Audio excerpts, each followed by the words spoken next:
Hi, and welcome to the Red Tunic Podcast, a podcast where I look to rediscover what makes gaming fun and enjoyable by having positive conversations with those related to the industry. My name is Link, and today I'm joined by Michael Long, CEO of Foolish Mortals, creators of such games as MMM, Lazer Cops, Radio General, and the most recent Kaiju Wars. Hi, Michael. How are you doing today? Hi, I'm doing well. Well, Thanks for having me. No, thank you so much for making time to join me. I really appreciate it, and I'm glad to hear you're doing well. Indeed. So, Michael, before we get started, if you don't mind, maybe tell me and the listeners a little bit about yourself or what you feel we need to know before we go any further. Sure. I've been making small-scale game jam indie games for a number of years. Luckily, I was very fortunate to be able to now make it a full-time job. I've been running my own indie studio for close to 4 years now. Full-time, that's my job. I'm very fortunate to be in that position. I basically got my career started when I released my first game that actually sold something. Radio General actually did quite well for a mostly solo person.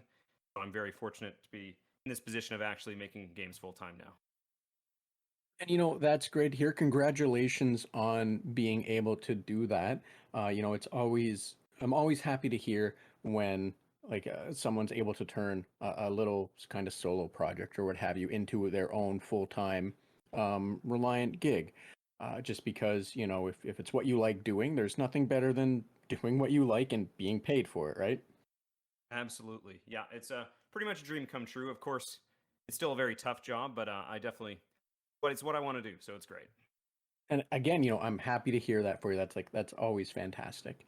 And I've had I went out and I made sure before speaking with you to try Kaiju Wars, and I had mentioned to you before, or in the email when we were setting this all up, that I had been aware of it, and that's how I found out about you.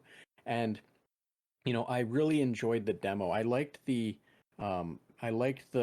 lead into the missions.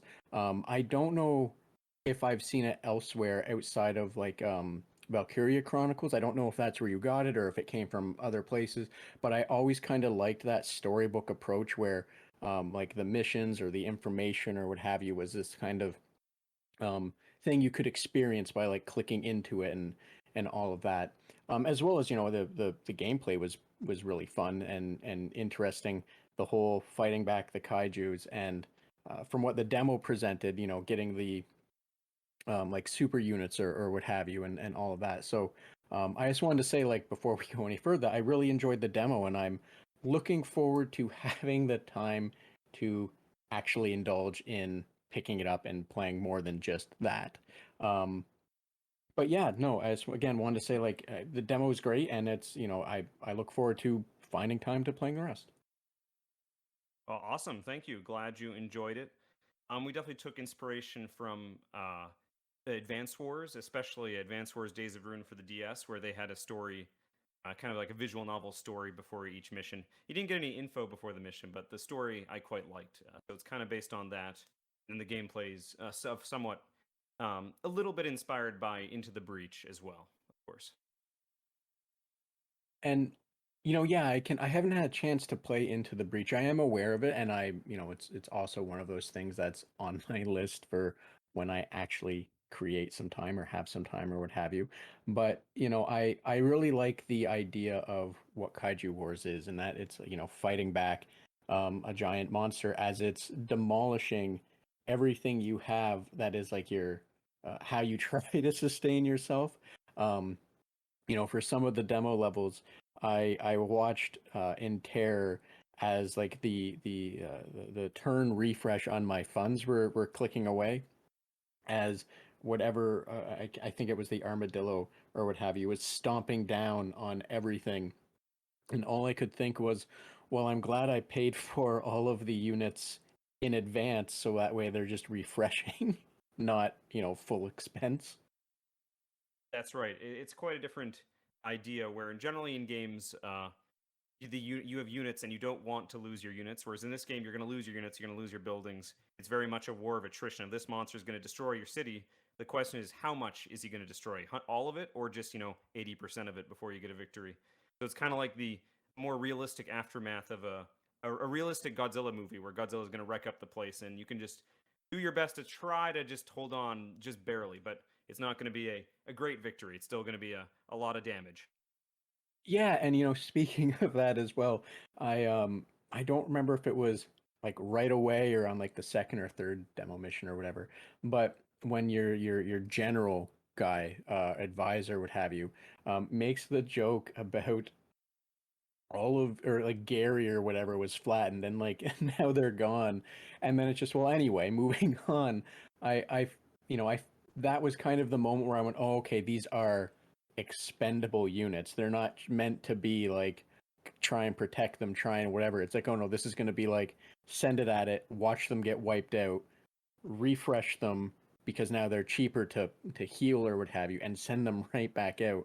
I That was a different approach for me because I had played Advance Wars 1 and 2 on like the Game Boy, and then like Fire Emblem made also by Intelligent Systems, and those very much had the approach of preserving your units and kind of being told right out the gate that, oh no, you're not going to be trying to preserve them, you know throw these at the monster and just keep going, like keep just mashing things. As you said, a war of attrition. That was a very nice thing to be told like right away, and it made it more enjoyable for me not to be like, well, I have to try and position. Just like, no, throw them at it and see what happens. See what happens. See what happens, and then watch a bomber jet get smacked across the map, which is quite amusing when it when the monster does its things.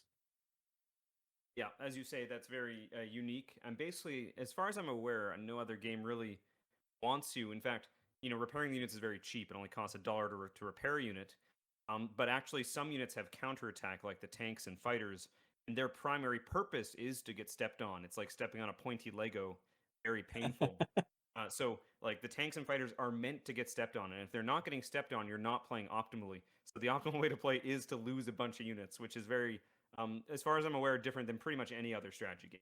You never want to lose units. In this game, yep, some units are meant to be destroyed. Yeah, and thank you for mentioning that too, because that was also, like you said, I do think that's unique. I don't think I've seen another game similar where like that is encouraged to the extent of, when your unit dies, it does a thing that you want it to do. Like it's inherent, or not inherent, but it's important that they just get destroyed. Like the um I forget what it was, but the nod, I think it was to Macross, the unit that gets destroyed and then turns into a robot and gets to fight. That was like those kind of mechanics, counter systems, I guess you would call them. Like Mhm. that's really cool. Like you said, it is unique. I don't think I've seen it before, and yeah, I think that's also a great idea. I just enjoyed it is what I'm trying to really get to the bottom of there. Absolutely, thank you. Yeah, you should play the full game. There's a lot more to it.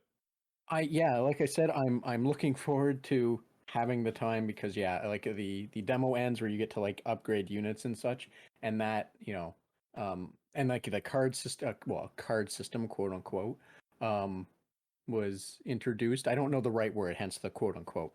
But like that was interesting. So yeah, it seems like it's there's a lot more to it, and like I said, I'm looking forward to hopefully creating time in the new year, maybe. For sure. Yeah, there's so many games to play. It's a good problem to have. To a degree, yes. Sometimes, you have to shift around the ones that you really want to try versus the ones that you're like, I like, you know what I mean. It's hard to try Mhm. and prioritize and make that list when you have like when all of them are priorities. Which one is the priority, right? That's right. Uh, so Michael, if you don't mind, because you mentioned working on, getting started working on like game jams and some other solo smaller projects. But can you maybe elaborate on how it is you got into developing and making games? Sure. So I have two older brothers. They've always played a lot of video games, so I always watched them from a young age, from Nintendo, Super Nintendo, and 64, all that stuff. Um, but I guess my first taste of actually making a game came from Warcraft 3. Warcraft 3 has an excellent map editor, and I actually did make my own campaign about dwarves, a custom campaign in Warcraft 3. So that map editor is extremely powerful, and you can play with other players online, share your maps. So that's kind of my first experience dipping my toe into the modding scene. Uh, and then since then, I went to university, computer science. I'm a programmer by trade, and what I really fell in love with making games was they were hosting an in-person game jam, and a game jam is where you make either by yourself or you team up with other people to make a video game within 48 hours or a weekend.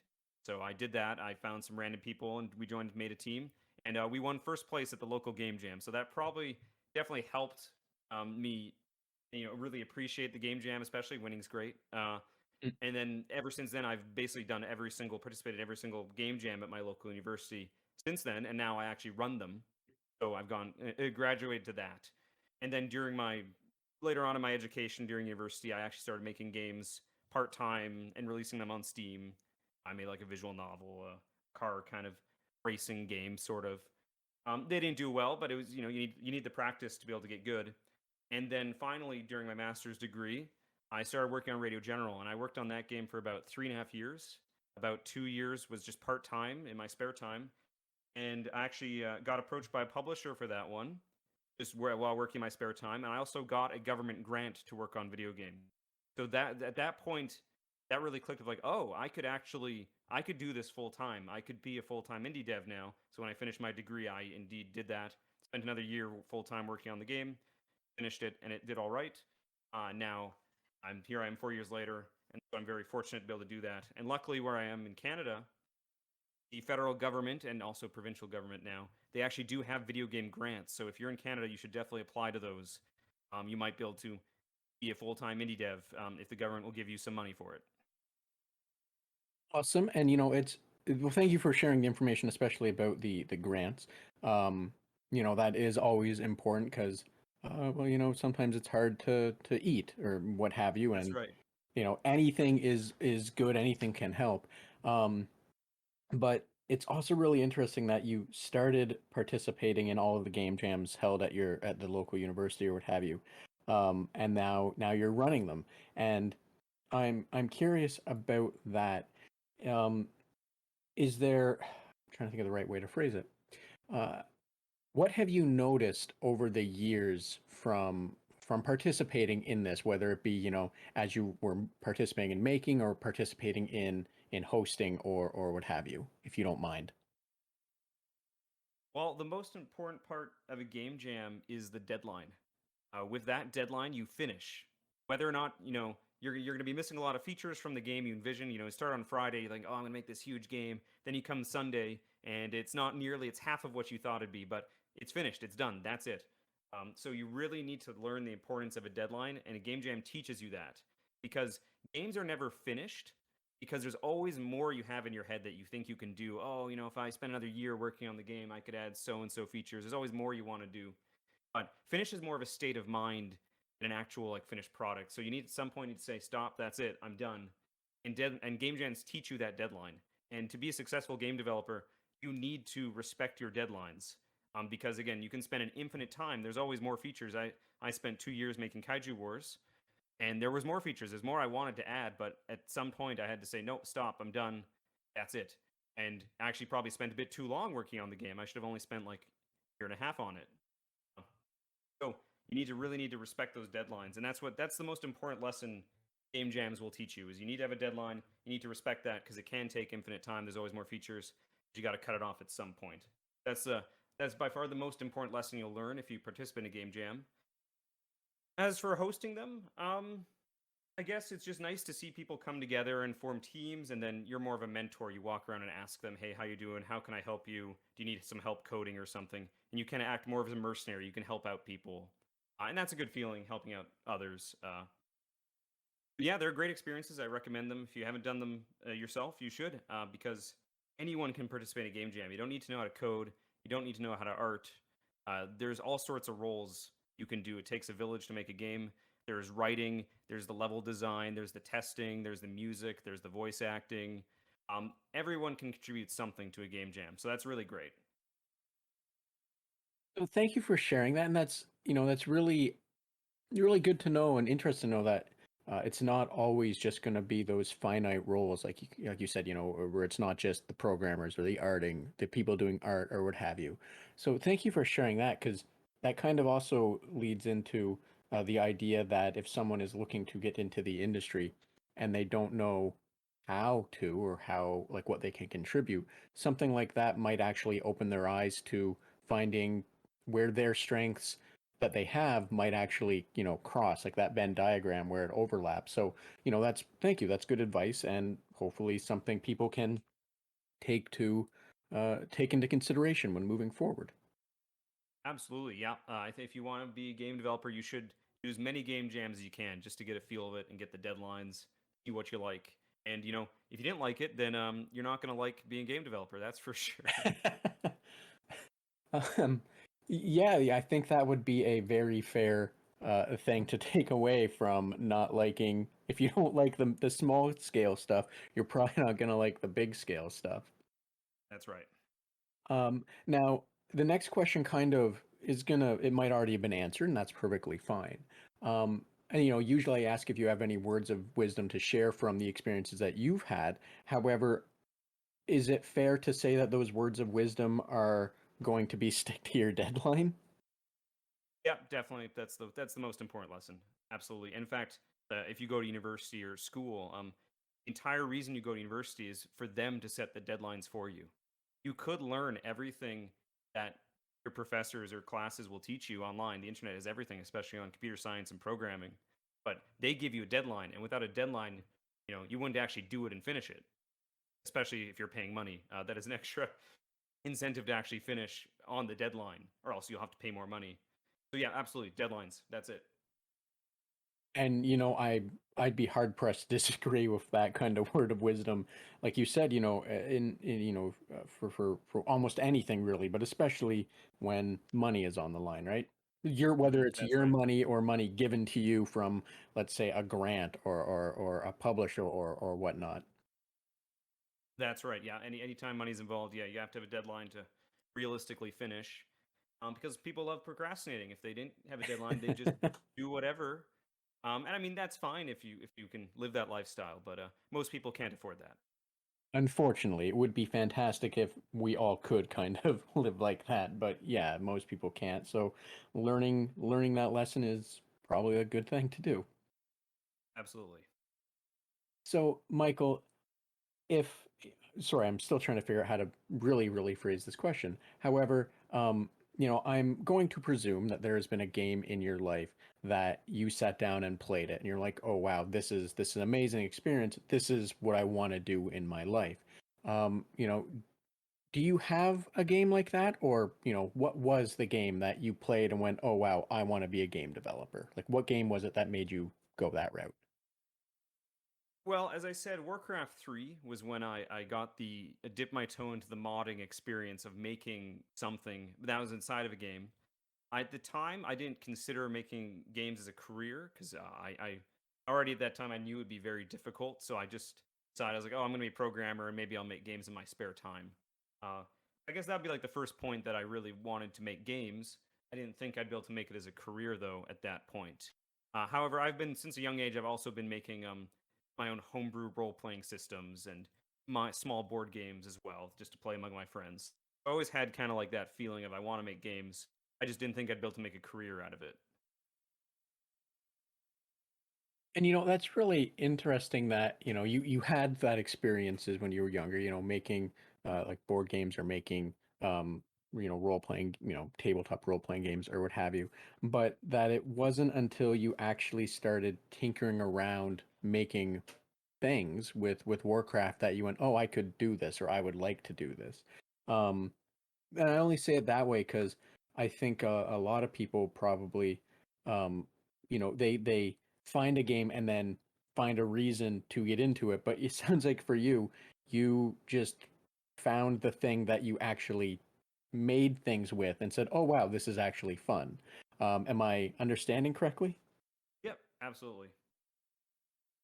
So with that in mind, then what was it about Warcraft 3 that made you want to play with those tools or what have you. And uh, I apologize if the short and long of that is going back to everything you did when you were younger, but now in a digital form versus a physical form. Yeah, being able to share what you created so easily with like hundreds of strangers is such a cool experience because you could just host a map the map you made, and then random strangers from all over the world just join your map and join your lobby and start playing your map. And that's just such a great experience. And in fact, I think a lot of game developers today would have started in Warcraft 3 because we actually got a whole bunch of genres born from that one game. Warcraft 3 birthed the tower defense genre. It was Wintermall TD. And it also birthed, of course, Dota. League of Legends are all come from Warcraft 3. So basically, just these mods got really popular inside Warcraft 3. Now they're their own thing. So yeah, just basically strangers being able to play your games because before you're limited to your small group of friends and they like your game, of course, but it's always validating to see like stranger like always join your lobby and say, "Hey, that was great. I really love that game." And it's awesome to get feedback from strangers and you're like, "Oh yeah, maybe if one day I could get paid to have strangers play my game, that would be cool." But that's very tough. Yeah, I can, obviously I can imagine it would be, and I think many could. And that's I knew about Dota. I knew that uh the that whole League of Legends, like that gameplay style. I cannot remember the actual expanded form of that acronym. Um but I didn't know that tower defenses came out of Warcraft 3. So that's, or maybe got like, that's where they exploded. But Hmm. that's really cool just because, sometimes you don't think on where certain things came out of and how some of them were literally just people pushing buttons to see what they could set up and what they could do in a, in a map making or campaign or level editor or what have you. That's right. So, Michael, I am also curious, did you have a favorite game when you were younger as well, or was it maybe just Warcraft? Definitely Warcraft 3 and the original StarCraft were definitely the games I spent by far the most time playing, that's for sure. Definitely those two, yeah. And I'm not gonna lie, I'm not overly shocked to hear that, just based on if you made maps in it, you probably enjoyed it enough, right? That's right, yeah, you had to be pretty hardcore to try that out. So actually, the custom map making scene in Warcraft 3, I think a lot more people played the use map settings maps, the custom maps, than actually played the competitive actual Warcraft 3 versus mode. So yeah. Yeah, I'm not gonna lie, I wouldn't disagree with you on that. I personally, I don't think I really played any Warcraft 3 proper. I played StarCraft proper, doing little LAN parties during school.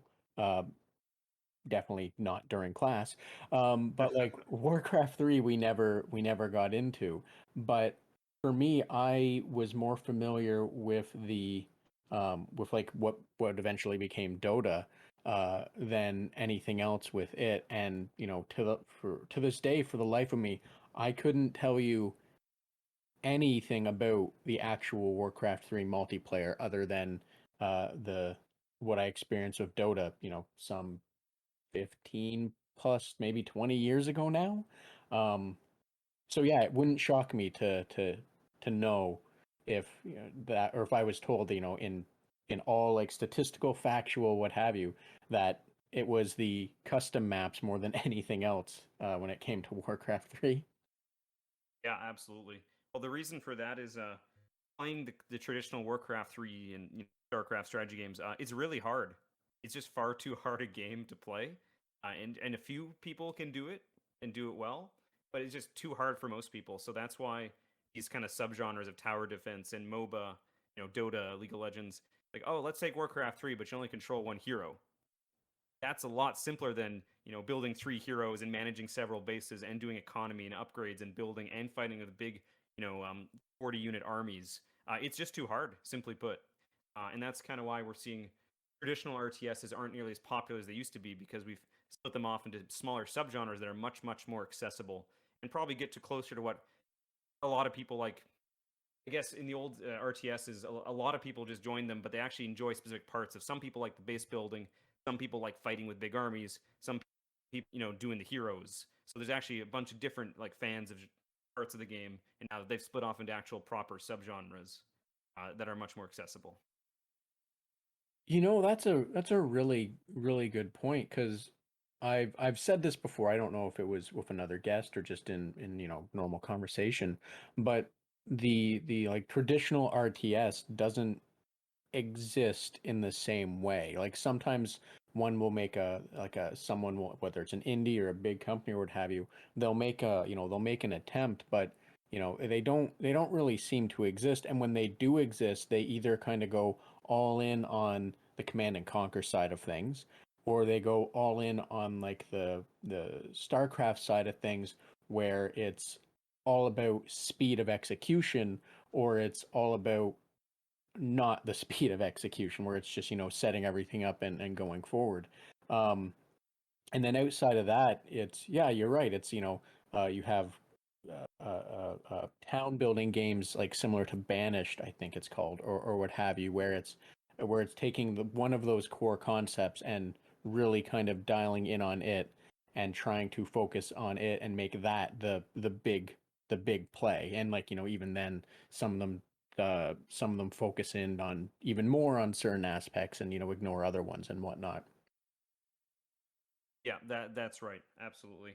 Age of Empires 4 is like kind of the biggest, most recent one, and Age of Empires is definitely a different feel than Command and Conquer, where you're throwing together a whole bunch of units and fighting. Age of Empires 4 matches are much slower paced. It's more about the base building and actually the economy than the actual fighting. The fighting's pretty basic.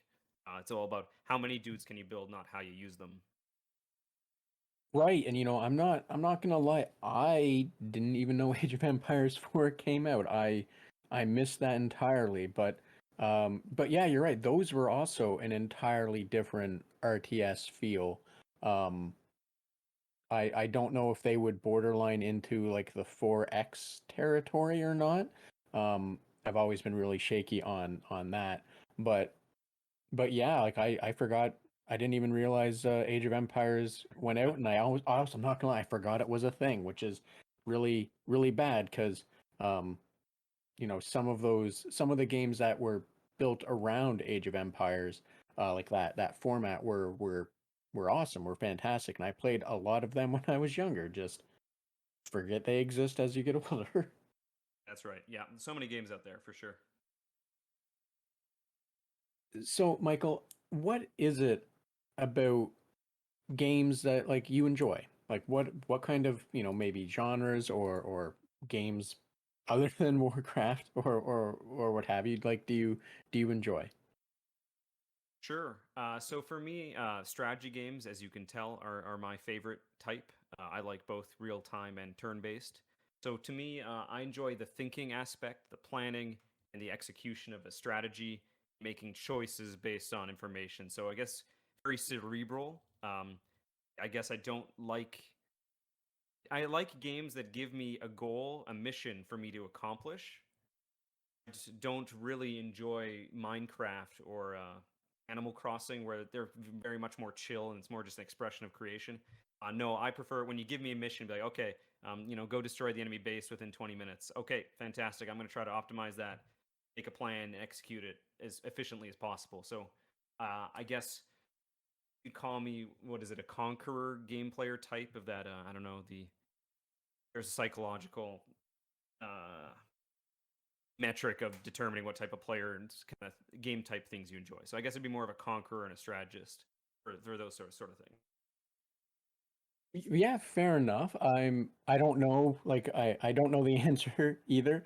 Now I am curious because strategy games aren't always something I play a lot of. Like for example, a friend and myself, we tried playing one, and we didn't realize the game was on pause, and we couldn't figure out why things weren't actually happening when we tried Oh to no. execute. I think it was Stellaris. We had no idea. We like legitimately didn't know. So clearly, I am not someone that should be playing strategy games.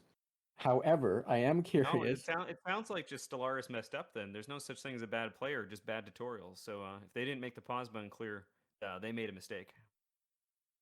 In Stellaris's defense, we may have had a few drinks and it might have been on us. Okay. um, but however, I am curious because clearly I'm not a big strategy game player, whether it be just not knowing they exist, like Age of Empires 4 or what have you. But, do you do you have any recommendations, or are there some strategy games that that you've been playing lately, or you're looking forward to that could be shared? Because maybe I can remember to keep the game unpaused, and I'd be interested in checking some out. Yeah, I guess if you're looking for, uh, I think Into the Breach is an excellent turn-based strategy game. So you can take all the time in the world to think, and then it does allow you to do some limited undo of moves. It's very much like a sliding tile kind of puzzle, but you only have 4 units to control. So it's definitely a lot of brain burn of thinking, but it's a very small decision space of I can't remember. Maybe it's like an 8x8 grid. It's an 8x8 grid, and you have 4 units, and there's like 6 enemies or something. So it's very it's basically boiled down to the pure essentials of making choices of where to put your guy and who to shoot. I think that's a very excellent strategy game, turn based. It's also on the Switch, so you can like play it in bed or whatever. So very accessible. I would recommend that one. As well as your game, of course, right? Of course. I think Kaiju Wars is pretty sweet. Sorry, I felt the need that there was a good place to get a plug in for you there too. Um, but yeah, Into the Breach. I think like I said, I looked into it before, and I've liked what I've seen from it. I don't remember who it was that made it, but for whatever reason, my brain is telling me it was a team that had some idea how to make a strategy game, but I could be wrong Yeah, on they that. made FTL before that.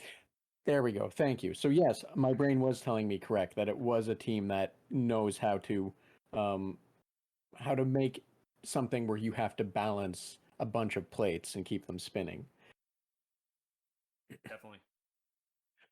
So I am curious as well, and I'm sorry if this is going to be, another one of, well, you've already answered it, but do you have like a comfort game that you play when you just want to relax? And if so, what is that game? Ooh, well, yes, my strategy games generally require a lot of thinking, so I don't think I'd really call them relaxing. I think I would probably say I do other things to relax. I like, doing reading a lot of books, or going on walks, or hikes, and traveling. So the games I play are a lot of thinking, which is actually a lot of work. So I definitely don't relax playing games.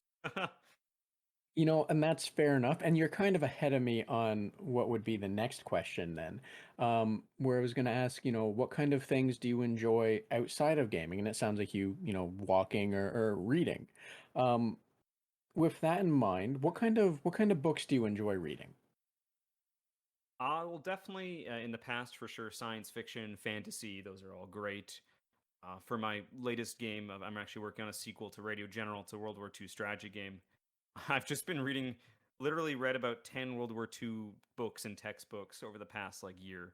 So just reading World War II stuff, because I do very careful research on what I'm doing. And when I was making Kaiju Wars, I read a bunch of kaiju books and watched like all of the Godzilla movies. So I kind of just immerse myself in the research of whatever it is, the current project I'm working on. I I don't mean this in a negative way, but I really hope those World War II books, especially the textbooks, were not incredibly dry. At first, yeah, I was worried about that too. And the first few weeks of reading one of them, I was like, oh, I don't know if I should keep going. But some of them are actually they're written in a very compelling way, where they follow. Some of them follow a few different like 10 different soldiers throughout this big battle, and seeing their perspective is very interesting. And it gets less dry the more you do it. But I understand it definitely can be dry for sure. I get that.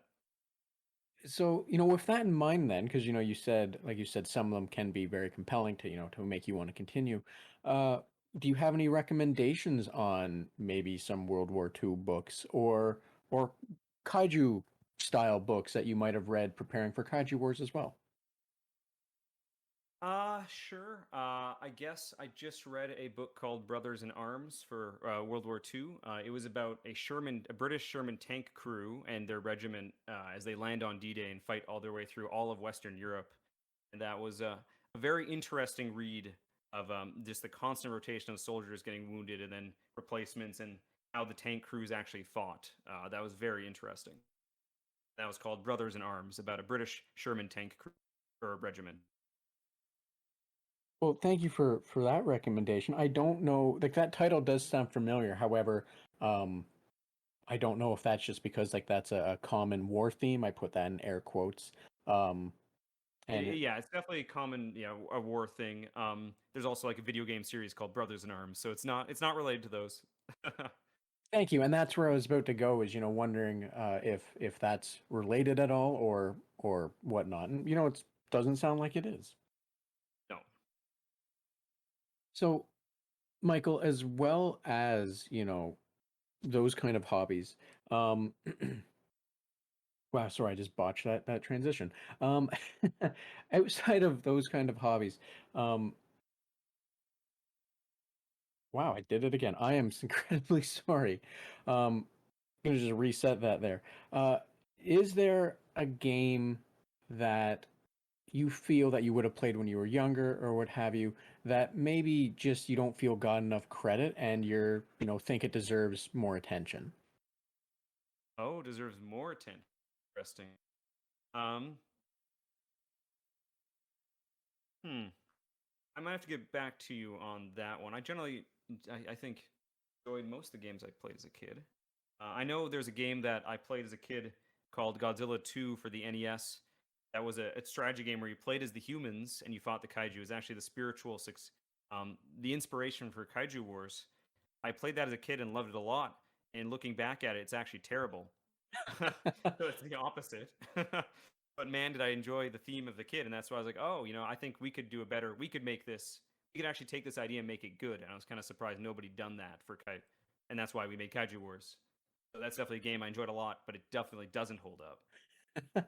um, and I can understand why you wouldn't see something like that because you mention it now, and I'm thought really quick. Most of the kaiju battle kind of games is it's like a kaiju against a kaiju or a kaiju against a big robot or what have you. Like rarely does it focus on the ground troops, so to say. It's always like big bombastic kind of setups, and nothing really focuses on the little things. Uh, Potentially because maybe no one had thought to do what you did, where the squishy things actually are cheap, but also have like the counter elements to make it, worth them being squishy, right? That's right. Yeah, as most of them are fighting games for sure. Though maybe we should have made a fighting game. Maybe it would have sold better. um, I, I it'd be really grim to try and comment on that. Um, but like I said before, I'm not huge in strategy, but I really like the strategy game that you guys made. So, um, I would hope that maybe just it hasn't found its feet yet. I don't know. I'm sorry. I'm trying to think of the best way to say something positive to that. Well, we were definitely hoping for more sales. And it definitely should have spent less time developing it, but it's all right. It's not. Yeah, it's fine. I'll just working on my next project. Not every game you make can be a hit. You kind of just hope that you can keep going until you finally get it more of a successful one. And I think that is a very good mindset to have, like moving forward, because um, I imagine in a lot of ways trying to like put yourself into something, put something out there, um, that it can be when it doesn't receive the notoriety or the success that you had hoped for, that can be really like a kick in the teeth or what have you. So I think it's a really good mindset to move forward with. Well, just keep on going and not let uh not let the what's I don't want to say failure because I think that's really the wrong way to say it because I don't think you have several games. I don't think putting saying failure is the right word, but Mhm. not letting past not as huge successes define Yep. like how you continue. That was really jumbled and I apologize, but I hope that makes sense what I was trying to say.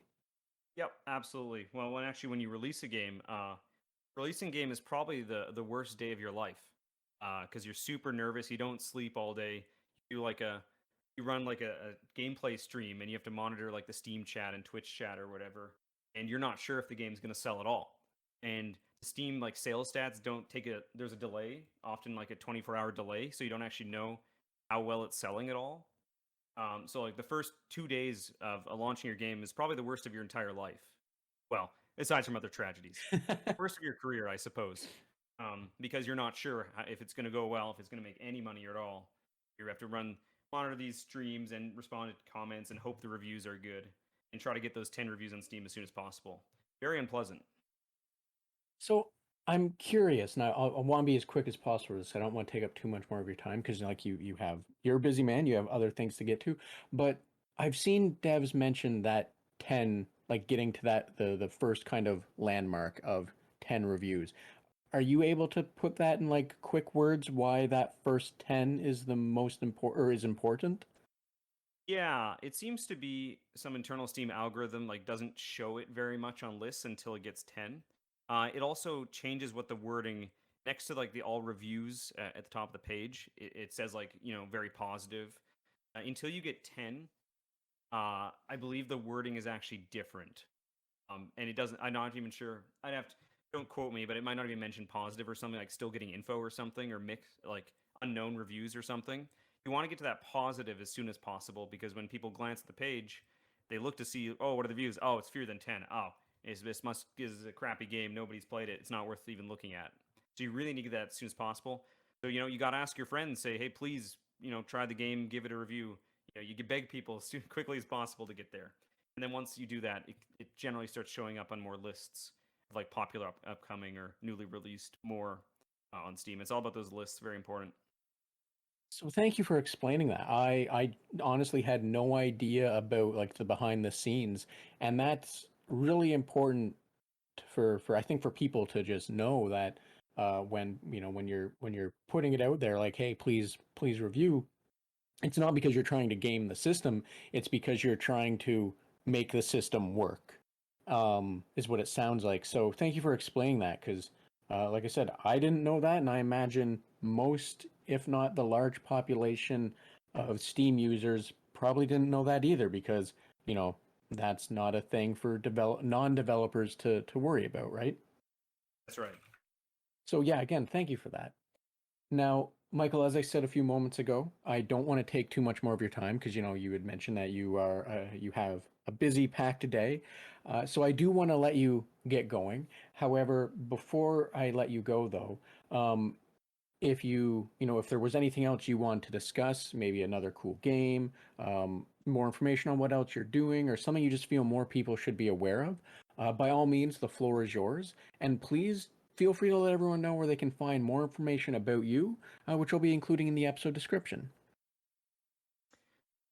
Sure. Well, I guess I'm actually working on a sequel to my first successful game, Radio General, right now. I'm working on a sequel for that, and it's going to be very, very ambitious, and I hope to share more information about that very soon in January. It's going to be very large, voice commands, hundreds of players, web-based, free to play, lots of stuff going on, and I'll probably send you a link when there's more info about that.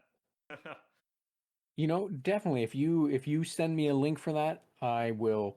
I'm not going to try and pretend I have thousands of followers to share it with, but I am more than happy um, to share any links that anyone really sends me, but especially people I've spoken to. I'm more than happy um, to share what they're working on in the future because you've given me this time, and it's the very least that I can do is try and make people more aware of what you're doing to help um, in any small way that I can, if that makes sense. Well, awesome. Thank you. I look forward to chatting with you later. Definitely, definitely. And again, Michael, like I said, if there was anything else you wanted to add on to, as well, please, where can people actually for follow you currently if they want more information about you or from Foolish Mortals or what have you? Sure. You can either join my email list on my website. Here I'm posting this text chat. foolishmortals.net/radio general. You can also join our Discord. That would be the best place.